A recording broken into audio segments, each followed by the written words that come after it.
আপনারা দেখছেন একুশে টেলিভিশন।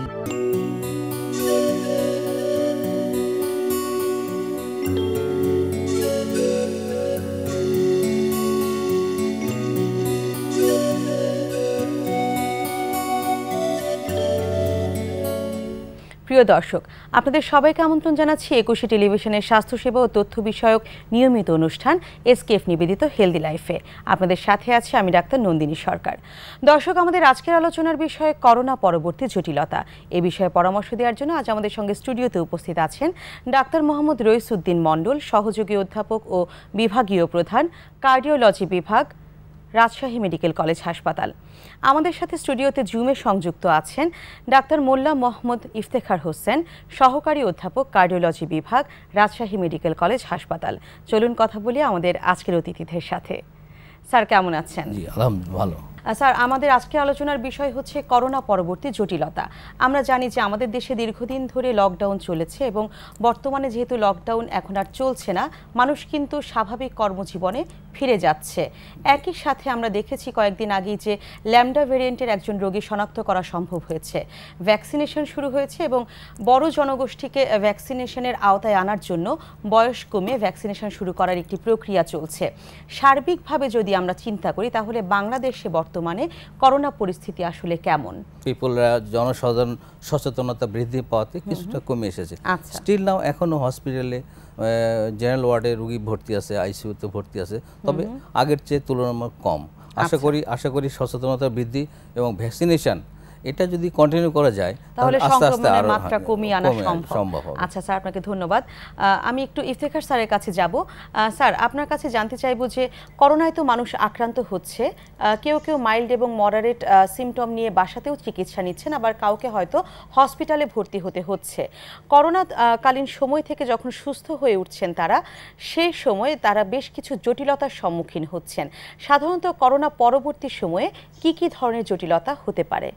যারা এক্সট্রিম এজ, অতিবৃদ্ধ বা যাদের সাথে অন্য অসুখ আছে, তারা সাধারণত করোনা পরবর্তী জটিলতায় আক্রান্ত হতে পারে। আচ্ছা, বিভিন্ন ধরনের জটিলতা হতে পারে। সেই জটিলতাটা করোনা বা যেটা উপসর্গ সম্পূর্ণ নিরাময় হওয়ার পরেও 4 সপ্তাহ থেকে শুরু করে 6 মাসের মধ্যে এই জটিলতা দেখা দিতে পারে। আচ্ছা, এবং জটিলতাগুলো বিভিন্ন ধরনের হতে পারে। যেটা সামান্য ধরনের জটিলতা বা যেটা খুব সাধারণত হয়, গায়ে হাত পায়ে ব্যথা, ডিপ্রেশন বা অবসাদগ্রস্ততা, কাজে কর্মে অনীহা, এর ফলে যেটা তার পেশাগত দক্ষতা সেটাও কমে যায়। এটা হচ্ছে একটা সাধারণ ধরনের একটা জটিলতা। কিন্তু আর কিছু জটিলতা যেটা হচ্ছে দীর্ঘস্থায়ী কাশি, শ্বাসকষ্ট, অতিরিক্ত হার্টের বিট বেড়ে যাওয়া বা যেটা রোগীরা বলে বুক ধড়ফড় বেড়ে যাওয়া, অল্প পরিশ্রমে তাদের ক্লান্তি বোধ হওয়া এবং তাদের কিছুটা স্মৃতিভঙ্গ হওয়া বা স্মৃতি নষ্ট হয়ে যাওয়া, সাময়িক স্মৃতি নষ্ট হতে পারে বা দীর্ঘমেয়াদী স্মৃতিও তাদের সেটাও ভুলে যেতে পারে। আচ্ছা, এরকম নানাবিধ জটিলতা হতে পারে। সেগুলোকে একসাথে বলে লং কোভিড সিনড্রোম, সেটাও বলতে পারে। লং কোভিড সিনড্রোম এগুলো দীর্ঘস্থায়ী জটিলতার মধ্যে পড়ছে। দীর্ঘস্থায়ী জটিলতা হতে পারে। আচ্ছা স্যার, আপনাকে ধন্যবাদ। আমি ডাক্তার রইসউদ্দিন মণ্ডল স্যারের কাছে একটু জানতে চাইবো যে হৃৎপিণ্ডের উপর করোনার প্রভাব আসলে কেমন? এটা আসলে খুব গুরুত্বপূর্ণ প্রশ্ন করেছেন। আসলে কোভিড ইনফেকশন এটা একটা ভাইরাস, এমআরএনএ ভাইরাস। বেসিক্যালি এটা মেইনলি এফেক্ট করে ফুসফুসকে, লাংকে, এবং লাংয়ে নিউমোনিয়া তৈরি করে। নিউমোনিয়া থেকে সিভিয়ার নিউমোনিয়া হওয়াতে কি হয় যে হাইপোক্সিয়া হয়, অক্সিজেন স্যাচুরেশন আমরা সবাই একটু জানে যে অক্সিজেনটা কমে যায় লেভেল। তো হাইপোক্সিয়া হয়ে গেলে হার্ট মাসেল, হার্টের কাজ হলো পাম্প করা, পাম্পিং ফাংশন হার্টে, যে এটার জন্য অক্সিজেন রিকোয়ারমেন্ট লাগে। তো অক্সিজেন রিকোয়ারমেন্ট কমে গেলে ন্যাচারালি ইস্কিমিয়া ডেভেলপ করে। নাম্বার 2, এটা একটা ইনফ্লামেশন, এবং ভাইরাস নিজে একটা ইনফ্লামেশন, এবং কিছু ইনফ্লামেটরি মিডিয়েটরস করে কি যে হার্টকে ডাইরেক্ট এরা করে কি ভাইরাসটা এফেক্ট করে, অথবা ইনফ্লামেশন মিডিয়েটরসের মাধ্যমে মায়োকার্ডাইটিস তৈরি করে। তো মায়োকার্ডাইটিসের মাধ্যমে দেখা গেছে যে ওই যেটা বললেন যে হার্ট রেট বেড়ে যায়, ইয়াং পেশেন্ট হয়, তাদের দেখা যায় বুকে ব্যথা হচ্ছে, বুক ধড়ফড় করছে, একটু শ্বাসকষ্ট হচ্ছে, তাহলে আমরা সাসপেক্ট করবো যে মায়োকার্ডাইটিস অথবা কার্ডিওমায়োপ্যাথি ডেভেলপ করেছে। তা আরেকটা জিনিস যে এফেক্ট করে যে ব্লাড ভেসেলকে এটা এফেক্ট করে, তারপরে রক্তনালী এবং আমাদের যে কোগুলেশন ক্যাসকাড আছে যেটা রক্ত জমাট এবং তরল এই দুটার মধ্যে একটা ব্যালেন্স থাকে, যে এটাকে আমরা বলি কোগুলেটেন্ট পাথওয়ে অ্যান্ড অ্যান্টিকোগুলেন্ট পাথওয়ে, দুটার মাঝে ব্যালেন্স থাকে, ব্যালেন্সটা নষ্ট হয়ে যায় এবং যে সমস্ত ফ্যাক্টরসগুলা আমাদের রক্ত জমাট বাঁধার প্রবণতা বৃদ্ধি করে সেসবগুলো এই কোভিডটা বৃদ্ধি করে, সো দ্যাট রক্ত জমাট বাঁধার একটা প্রবণতা বেড়ে যায়। এই জন্য আমরা দেখি যে যেটা আমাদের ভাষায় বলি থ্রম্বোসিস, এটা হলে অনেক সময় ব্রেনে স্ট্রোক হয়, তারপরে deep vein thrombosis, pulmonary embolism, এটা হঠাৎ করে খারাপ হয়ে এবং দেখা গেল আগে থেকে কিছু বোঝায় না, হঠাৎ করে খারাপ হয়। এবং খুব কমনলি আমরা কিন্তু জানতে পারছি যে কোভিড আক্রান্ত ছিলেন, সুস্থ হয়ে বাসায় ফিরে গেছেন, হঠাৎ করে কিন্তু অসুস্থ হয়ে আবারও হাসপাতালে ভর্তি হচ্ছেন, রাইট এগুলো। এবং আরেকটা আছে যে অনেক সময় দেখা গেছে যাদের মায়োকার্ডিস হয় বা ইনফেকশন হয়েছে, হার্ট ইনভলভ হয়েছে, তাদের একটা significant percent 10 to 15% arrhythmia develop করে। আমরা জানি যে অ্যারিথমিয়া মানে হার্ট রেট অনেক বৃদ্ধি পাওয়া অথবা কমে যাওয়া। এই arrhythmia one of the cause of sudden death, pulmonary embolism one of the cause of sudden death. Sir আপনাকে ধন্যবাদ। ইফতেখার স্যারের কাছে একটু যাব। স্যার আপনার কাছে জানতে চাইবো যে রইসুদ্দিন স্যার আমাদেরকে বললেন খুব সুন্দর করে যে হৃৎপিণ্ডের উপর করোনার প্রভাব কেমন। স্যার বললেন যে রক্ত জমাট বেঁধে যাওয়ার একটা প্রবণতা কিন্তু দেখা দেয়, সেক্ষেত্রে রক্ত জমাট বেঁধে যাওয়ার এই প্রবণতাটাকে প্রতিরোধ করার জন্য করোনাকালীন সময়ে বা করোনা আক্রান্ত অবস্থায় আপনারা কি কি ধরনের চিকিৎসা দিচ্ছেন? কোভিড-19 যখন শরীরে প্রদাহ সৃষ্টি করে সেটা ব্যাপক আকারে শরীরে প্রদাহ সৃষ্টি করে। এই প্রদাহর কারণে শরীরের যে মানে রক্ত জমাট বাঁধার যে শৃঙ্খলা, সেই শৃঙ্খলাটা কিছুটা বিচ্যুত হয়। এর ফলে খুব সহসাই রক্ত জমাট বেঁধে যেতে পারে এবং সেই রক্ত জমাট প্রবণতার ক্ষেত্র বিশেষে অনেক মারাত্মক হয়ে যায়। সেই ক্ষেত্রে ব্রেন, হার্ট, কিডনি বা অন্যান্য অংশে হঠাৎ করে রক্ত জমাট হলে হয় এবং সেই অর্গানগুলো বা সেই অঙ্গগুলো ক্ষতিগ্রস্ত হতে পারে। এই রক্ত জমাট বাঁধা থেকে দূর করতে গেলে শুধু ওষুধের সাথে সাথে আমরা কিছু ডাক্তারগণ কিছু পরামর্শ দেন রোগীদের, সেই পরামর্শগুলো আমরা মেনে চলতে পারি। যেমন প্রচুর পরিমাণে পানি পান করা, তারপরে হাঁটা চলাফেরা করা, এক্সারসাইজ করা, এগুলো হলে আমরা রক্ত স্বাভাবিক হতে থাকবে, রক্ত যেটা থিকনেস, যেটা রক্তের ঘনত্ব, সেটাও স্বাভাবিক হবে। এবং সাথে কিছু ওষুধপত্র দেওয়া যেতে পারে, কিছু ওষুধ খুব প্রচলিত আছে এবং সেই ওষুধগুলো যেমন একটা ওষুধ আছে রিভারক্সাবান, একটা ওষুধ আছে অ্যাসপিরিন আছে, অন্য ওষুধগুলো এই যেটা ব্লাড থিনার বলে ওষুধগুলো, কিন্তু যেটা রক্ত পাতলা রাখে, সেটা দীর্ঘমেয়াদী সেবন করতে হয় এবং সেটা ডাক্তারের পরামর্শ অনুযায়ী সেবন করতে হবে। অর্থাৎ ওষুধের মাধ্যমে চিকিৎসা এবং জীবনযাত্রার মান উন্নয়নের মাধ্যমে আসলে এটি প্রতিরোধ করা সম্ভব। স্যার আপনাকে ধন্যবাদ। আমরা এই বিষয়ে আরো অনেক কথা বলবো, তার আগে একটা বিরতিতে যাচ্ছি। প্রিয় দর্শক, সময় হলো একটি বিরতিতে যাবার, ফিরে আসবো এক্ষুনি, ততক্ষণ 21-এর সাথেই থাকুন।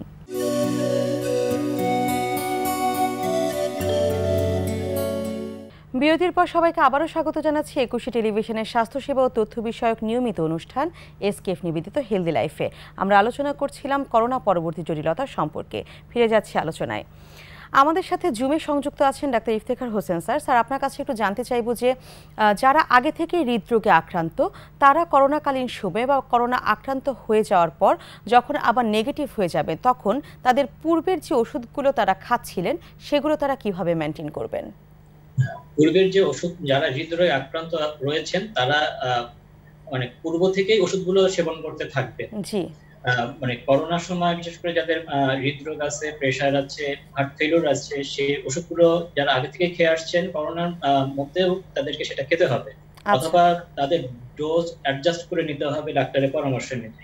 এবং করোনা থেকে বা সিম্পটম থেকে রিকভারি হওয়ার পরেও সেই ওষুধগুলো আবার পূর্বের মাত্রায় খেতে হবে এবং সেটা ডাক্তারের পরামর্শ অনুযায়ী খেতে হবে এবং ওষুধগুলো স্বেচ্ছায় বা নিজের ইচ্ছে কখনোই বাদ দেওয়া যাবে না। একমাত্র ডাক্তারই সেই ওষুধগুলো হয়তো কিছুটা পরিমার্জন করতে পারেন, কিন্তু রোগীর সেটা ঠিক হবে না, কারণ এতে হার্টের অনেক ক্ষতি হয়ে যেতে পারে, হার্ট ফেলিওর হতে পারে বা হার্টের গতি অনিয়মিত হতে পারে, হঠাৎ মৃত্যু ঝুঁকি থাকতে পারে ওষুধ বন্ধ করে দেওয়ার ফলে। অর্থাৎ বিশেষজ্ঞ চিকিৎসকের পরামর্শ ছাড়া আসলে তিনি তার ওষুধটি সেবন করতে পারবেন না। যদি সেবন করে থাকেন তাহলে আসলে বড় ধরনের জটিলতার সম্মুখীন হতে পারেন। স্যার আপনাকে কন্টিনিউ বা সেবন করতে হবে যে ওষুধগুলো তাকে আগে থেকে দেওয়া আছে, হার্টের যে ওষুধগুলো বা হার্ট ফেলিওরের বা হার্টের ব্লকজনিত সমস্যা যে ওষুধগুলো আগে থেকে তাকে প্রেসক্রিপশন করা আছে সেগুলো উনি সেবন করতে থাকেন। স্যার আপনাকে ধন্যবাদ। আমি ডাক্তার রইসুদ্দিন মন্ডল স্যারের কাছে একটু জানতে চাইবো যে রিভারক্স, যেটি আসলে আমরা জানি যে এসকেএফ প্রথম নিয়ে এসেছে আমাদের দেশে, রিভারক্স আসলে কাদের ক্ষেত্রে দেয়া হয়ে থাকে? তার আগে ছোট্ট করে একটু জানতে চাইবো যে রিভারক্স আসলে কিভাবে কাজ করে রক্ত জমাট বেঁধে যাওয়ার এই প্রবণতাটাকে বন্ধ করার জন্য? আমরা জানি যে কোভিড ইনফেকশন স্পেশালি কি করে, লাংকে ড্যামেজ করে, যাকে সিভিয়ার নিউমোনিয়া তৈরি করে। হার্টকে হলো যে মায়োকার্ডিটিস, হার্টের আরও ইনফ্লামেশন এবং ইনফেক্ট তৈরি করে। আর হলো থ্রম্বোসিস, যে আমাদের রক্ত শরীরে যেটা আছে জমাট বাঁধা এবং তরলীকরণ, দুটার মধ্যে একটা ব্যালেন্স থাকে। তো কোভিড ইনফেকশন করে কি, যে সমস্ত ফ্যাক্টর যে জমাট বাঁধার প্রবণতা থাকে, ফ্যাক্টরগুলোর সঙ্গে বেড়ে যায়। যেমন বেড়ে যাওয়ার আমরা প্রবণতা কয়েকটা প্যারামিটার দেখে বুঝতে পারি। আমাদের দেশে এখন অনেকেই এটার সাথে টার্মের সাথে পরিচিত, যেমন ফিব্রিনোজেন বেড়ে যায়, ডি ডাইমার বেড়ে যায়, সি রিঅ্যাক্টিভ প্রোটিন বেড়ে যায়, প্লাটলেট কাউন্ট বাড়ে, কিছুটা হলেও প্রথমিন টাইম বেড়ে যায়। এই সমস্ত প্যারামিটার দেখে আমরা বুঝি যে তাহলে কি স্যার রিভারক্স দেওয়ার আগে এই পরীক্ষাগুলো করে নেওয়া খুব জরুরি? কিছু কিছু ক্ষেত্রে জরুরি, আবার কিছু ক্ষেত্রে জরুরিও না। এটা হলো যাদের আগে থেকে, যেমন যদি ইনফেকশনটা মাইল্ড ইনফেকশন হয়, যেমন শুধু জ্বর আছে, কাশি সেরকম নাই, নিউমোনিয়া নাই, আদার্স কোনো যেমন হাইপারটেনশন নাই, আগে থেকে হৃদরোগ নাই, ডায়াবেটিস নাই, কিডনি ডিজিজ নাই, সে সমস্ত কন্ডিশনে আমরা সাধারণত এই রুটিন টেস্টটা করি না। কিন্তু যাদের অলরেডি মাইল্ড আছে বা মডারেট ফর্ম বা সিভিয়ার ফর্ম, যাদের করোনারি ডিজিজ আগে থেকে আছে, হাইপারটেনশন আছে, ডায়াবেটিস আছে, একটু বয়স্ক, তাদের কিন্তু রক্ত জমাট বাঁধার প্রবণতাটা বেশি।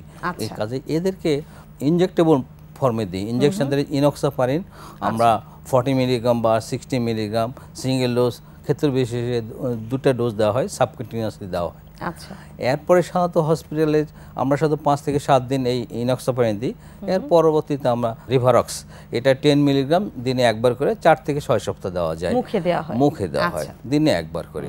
তো এটা কিভাবে কাজ করে, এটা যে আমাদের একটা ফ্যাক্টরস আছে 10A অ্যাক্টিভেটেড ফ্যাক্টর, এবার ডাইরেক্ট ওরাল অ্যান্টিকোগুলেন্ট আমরা বলি এটাকে, ওটাকে ইনহিবিট করাতে অনেকগুলো কমন পাথ হয়ে থাকে, এটাকে যে রক্ত জমাট বাঁধে ফাইনাল যে প্রবণতা, যে ফাইনাল যে ডেস্টিনেশন, সেটাকে প্রিভেন্ট করে বা বাধা দেয়।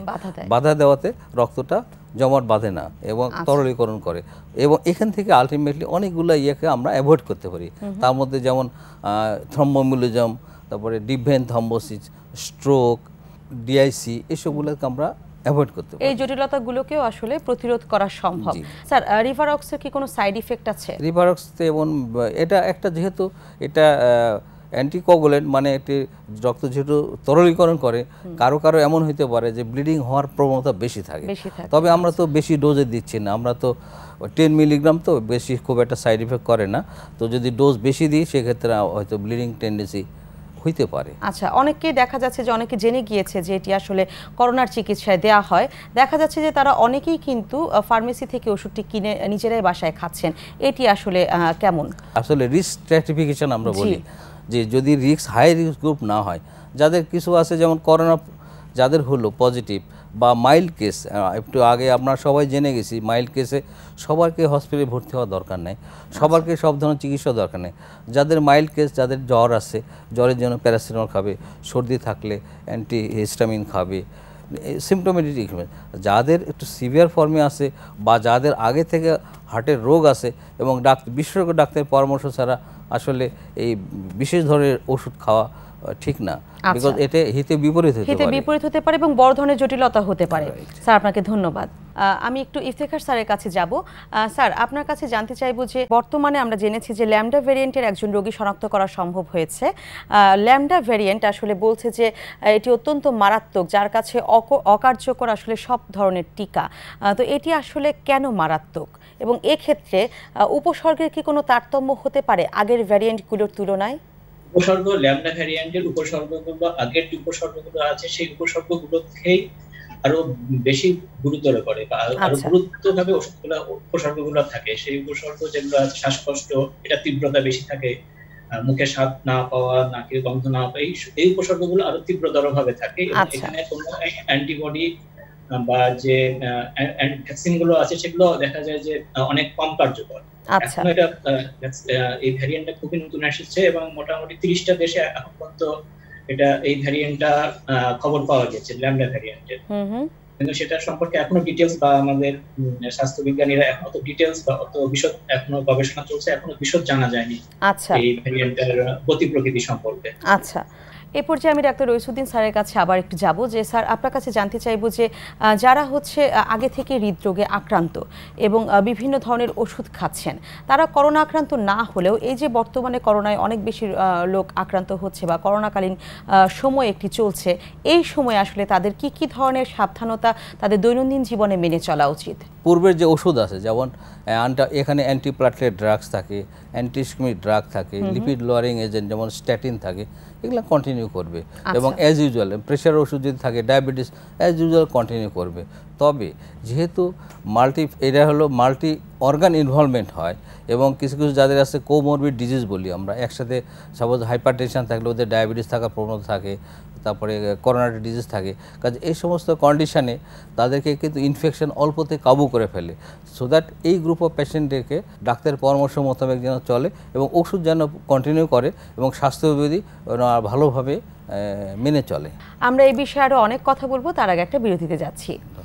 দর্শক, সময় হলো আবারও একটি বিরতিতে যাবার, ফিরে আসবো এক্ষুনি, ততক্ষণ 21-এর সাথেই থাকুন।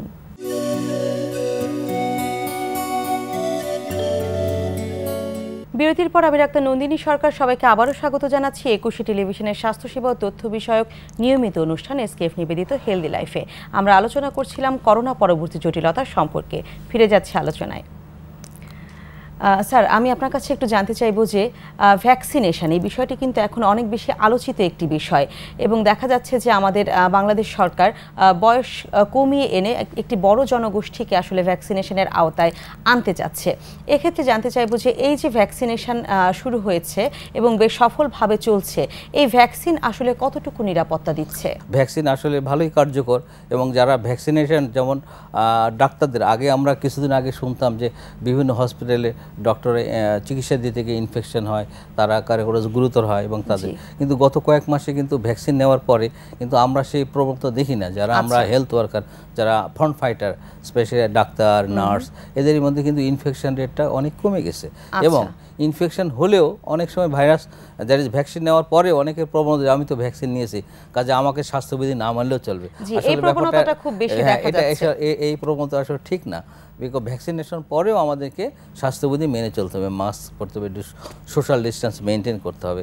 তবে যদি পরবর্তী ইনফেকশন হয়, তো এটা একটা যে ইনফেকশন হওয়ার প্রবণতা, সিভিয়ারিটি কিন্তু আগের মতো হয় না, খুব খারাপ পর্যায়ে যাওয়ার সম্ভাবনাটা কমে যাচ্ছে এবং অ্যাসিম্পটোমেটিক বা অল্প মাইল্ড সিমটমের মধ্যে কিন্তু, এবং আমি দেখেছি যে আমার পরিচিত অনেকেই ভ্যাকসিন নেওয়ার পরেও হয়েছে কিন্তু তাদের সেরকম কিন্তু সিমটম হয় না। কাজে এটা একটা ভালো দিক। অবশ্যই ভ্যাকসিনের কার্যকারিতা আছে, খুব জটিল অবস্থা তৈরি হওয়ার ঝুঁকিটা আসলে অনেকটাই কমে যাচ্ছে। সেই ক্ষেত্রে ভ্যাকসিনেশন আসলে খুবই গুরুত্বপূর্ণ। অবশ্যই। আমি একটু ইফতেখার স্যারের কাছে যাব।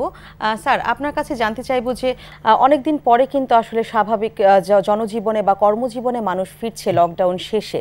এরকম অবস্থায় আবার পাশাপাশি আমরা দেখলাম যে ল্যাম্ডা ভ্যারিয়েন্টও কিন্তু আমাদের দেশে চলে এসেছে। এরকম একটি পরিস্থিতিতে আসলে বর্তমানে স্বাস্থ্যবিধি কেমন হওয়া উচিত? আমাদের তো আসলে যেভাবেই হোক এটাকে আমরা নিয়ন্ত্রণে রেখেই আমাদের সমস্ত অর্থনীতি, শিক্ষা সবকিছু চালু করতে হবে। আচ্ছা, এর জন্য আমাদেরকে স্বাস্থ্যবিধি যেটা আছে, যেটা সবাই বলেন এবং সবাই জানেন স্বাস্থ্যবিধিটা কি, নতুন করে বলার কিছু নেই, সেই স্বাস্থ্যবিধিটাই মানতে হবে। স্বাস্থ্যবিধিটাই মানতে হবে এবং যেটা গণটিকা দেওয়া কর্মসূচি যেটা চালু হয়েছে সেটাই আরো বেগবান করতে হবে। তাহলে হয়তো আমাদের এইটা থেকে আমরা কিছুটা প্রতিরোধ করতে পারবো, করোনা বা যে ব্যাপকভাবে করোনা বিস্তৃতি সেটা প্রতিরোধ করতে পারবো। অর্থাৎ নিজেদেরকে অনেক বেশি সচেতন হতে হবে এবং কঠোরভাবে স্বাস্থ্যবিধি মেনে আসলে কাজ করতে হবে। তার বিকল্প কিছু নেই। এখন অর্থনীতি খুলে দেওয়া ছাড়া আসলে কোনো বিকল্প কিছু নেই আমাদের মতো দেশের জন্য। আপনি তো দীর্ঘদিন ধরে রাজশাহী মেডিকেলে করোনা ওয়ার্ডে দায়িত্ব পালন করেছেন। বর্তমানে রাজশাহীতে করোনার পরিস্থিতি আসলে কেমন? আমি আজকেই কথা বলবো, মানে গত 24 ঘন্টায় করোনা ভর্তি এবং মৃত্যু দুটোই অনেক কমে গিয়েছে এবং বেশ অনেক কম রোগী ভর্তি হয়েছে এবং এরকম বেশ কিছুদিন থেকে আমাদের মানে ডেথ এবং রোগী অ্যাডমিশন অনেকটাই কমে গেছে এবং প্রকোপটাই বোঝা যাচ্ছে যে আসলে এই এলাকা রাজশাহীতে একটা বড় বেল্ট, অনেক রোগী শুধু রাজশাহী জেলা না, আশেপাশে চাঁপাইনবাবগঞ্জ, নওগাঁ, নাটোর, পাবনা, একটা এরকম বিশাল একটা এরিয়া থেকে রোগীরা আসেন চিকিৎসার জন্য। তো এই এলাকায় যেহেতু দেখা যাচ্ছে এখানে অনেক রোগীর সংখ্যা কমেছে, ডেথও কমেছে, তাহলে একটা মানে আশার খবর যে এখানে আসলে আমাদের করোনা বা কোভিড-19 সংক্রমণটা অনেকটাই নিয়ন্ত্রণে রয়েছে। আচ্ছা, আমি আশাবাদী হতে পারি আর কি। মানে আগের খারাপ অবস্থা থেকে এখন বেশ কিছুটা উন্নতি হয়েছে। স্যার আপনাকে অসংখ্য ধন্যবাদ। হ্যাঁ, আচ্ছা স্যার, ধন্যবাদ। ধন্যবাদ। স্যার, আমরা এতক্ষণ করোনাকালীন সময়ে এবং করোনা পরবর্তী সময়ে কি কি ধরনের জটিলতা হতে পারে এবং সেগুলোর ক্ষেত্রে আসলে কি কি করা উচিত, প্রতিরোধ করা কিভাবে সম্ভব, সে বিষয়ে আপনাদের কাছ থেকে বেশ বিস্তারিতভাবে জানতে পেরেছি। আমরা অনুষ্ঠানের প্রায় শেষ দিকে চলে এসেছি। এ পর্যায়ে আপনার কাছে খুব সংক্ষিপ্তভাবে জানতে চাইব যে সার্বিক আলোচনার প্রেক্ষিতে বর্তমানে বাংলাদেশের এই যে করোনাকালীন পরিস্থিতি, এই সময়ে আসলে কিভাবে চললে বা জীবনযাত্রার মান কেমন থাকলে বা দৈনন্দিন জীবনে কি কি সতর্কতা মেনে চললে করোনার সংক্রমণ থেকে বাঁচা সম্ভব? ভ্যাকসিনেশন যে শিডিউল চলতেছে, আমরা যেন ভ্যাকসিনেশনে নিজেদেরকে সবাইকে সম্পৃক্ত করি এবং উদ্বুদ্ধ করি। এবং আরেকটা জিনিস যে আমাদের দৈনন্দিন জীবনের যেটা আমরা অলরেডি সবাই জানি কিভাবে আমাদেরকে, যেমন ফেস মাস্ক ইউজ করতে হবে, অ্যাটলিস্ট 6 ফুট দূরত্ব বজায় রাখার চেষ্টা করতে হবে, এবং যেটা কেউ ইনফেকশন হলে তাকে আইসোলেশনে রাখতে হবে। এবং আরেকটা প্রবণতা আছে যে কোভিড সিমটম হলে বা একটু পজিটিভ হলে সবাইকে হসপিটালে যেতে হবে, আসলে এই ধারণাটা ভুল। আগে দেখতে হবে যদি বেশি জটিলতা না হয়, শ্বাসকষ্ট বেশি না হয়, অক্সিজেন স্যাচুরেশন যদি 94, 93 বা তার নিচে না নামে, তাহলে বাসায় চিকিৎসা নেওয়াটাই উত্তম হবে এবং আইসোলেশন হবে। এবং কারণ আমরা অযথা হসপিটালে গেলে দেখা গেল হসপিটালে যার হলো জেনুইনলি সিটের দরকার হবে, সে হয়তো সিট পাচ্ছে না, দেখা গেলো যার লাগবে না সে গিয়ে ভর্তি হয়, এবং রোগীর সাথে যারা যাচ্ছেন তাদেরও সংক্রমণের একটি সম্ভাবনা থেকে যাচ্ছে, অনেক প্রবণতা বেশি। আচ্ছা স্যার, আপনাকে অসংখ্য ধন্যবাদ, অনেক ব্যস্ততার মাঝেও আমাদেরকে সময় দিয়েছেন। ধন্যবাদ আপনাকে এবং সেজন্য ধন্যবাদ আপনাকে এবং শ্রোতা মণ্ডলীকে, এবং ধন্যবাদ এসকেএফকে এই সুন্দর স্বাস্থ্য অনুষ্ঠান আয়োজন করার জন্য। স্যার, আপনাদেরকে আবারও অসংখ্য ধন্যবাদ। দর্শক, আমরা আমাদের অনুষ্ঠানের একেবারে শেষ দিকে চলে এসেছি। আশা করি আমাদের আজকের অনুষ্ঠান থেকে আপনারা উপকৃত হয়েছেন। দেখা হবে আগামী পর্বে একই দিন একই সময়ে। আশা করি সে পর্যন্ত আপনারা সবাই সুস্থ এবং সুন্দর থাকবেন। ধন্যবাদ সবাইকে।